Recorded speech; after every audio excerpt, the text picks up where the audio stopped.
Okay, in this video we're going to look at factorising quadratics with two terms. Now factorising quadratics is really important for us because it enables us to solve quadratic equations.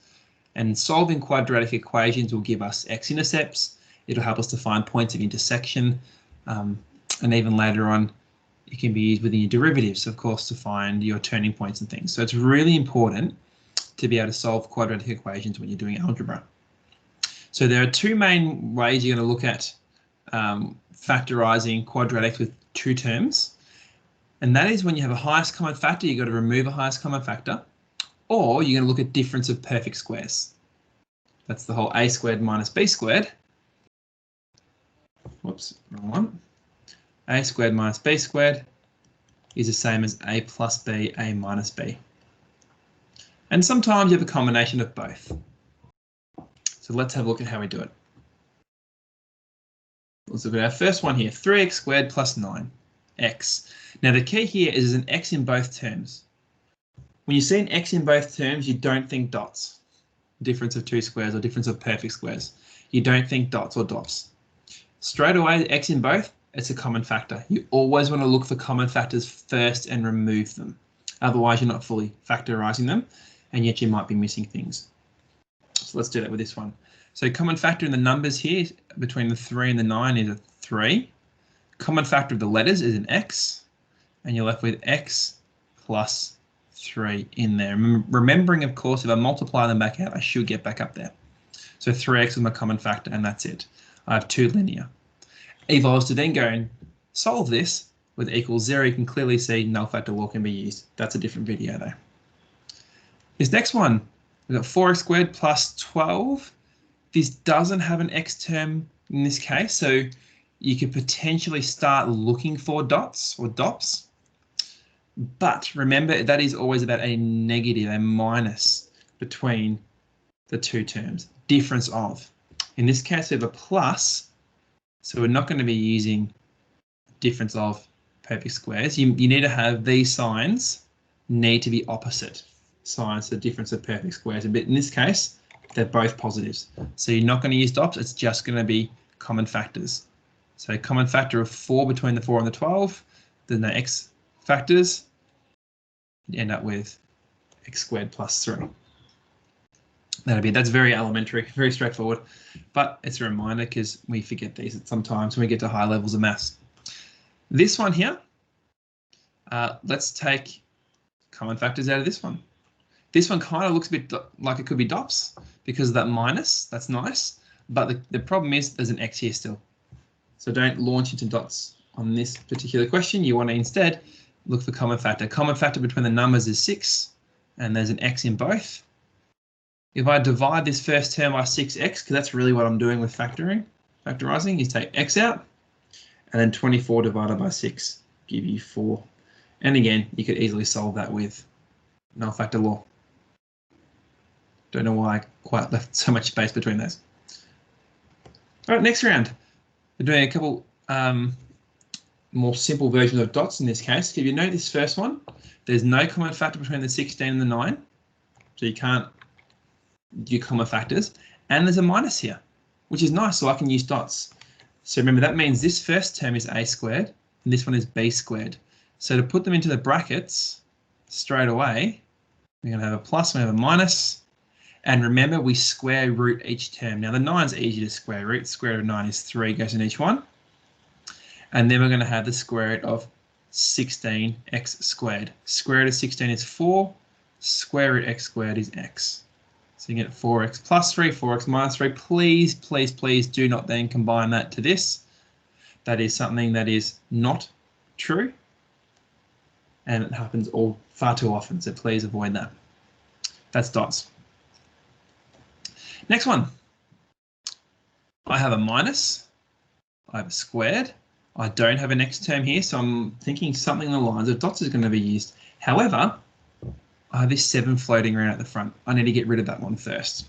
So I'm going to take a common factor out of 7 from both terms. I can treat this x minus 1 squared as though it's just a single term of a squared or something. So let's take 7 out. I'm going to introduce a square bracket because I don't want to mix it up with x minus 1 squared there. So I've taken 7 out, and divide 35 by 7, you're left with a 5.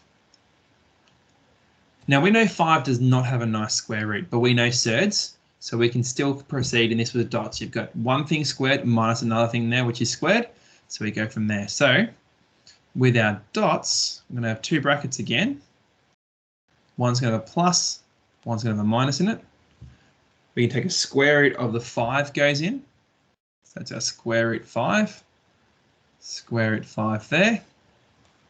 And then here you're going to have x minus 1 squared was the a squared thing. So what we're now going to do is square root that, which just means you drop off the root signs for each one. So you end up with x minus 1 there and x minus 1 in there. And you would have come across that with completing the square. Next one here. This one I'd be thinking dots because clearly there's no common factors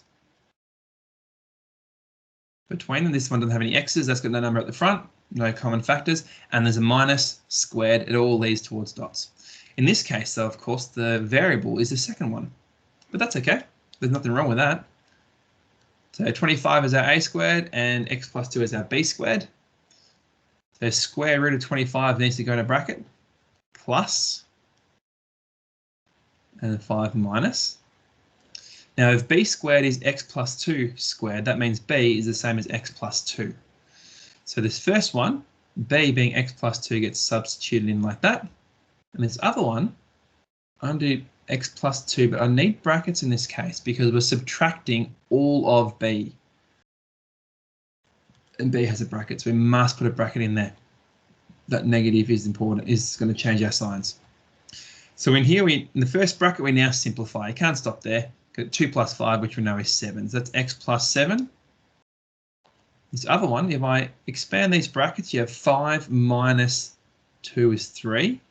And you have a negative x in there. All right, these last two examples.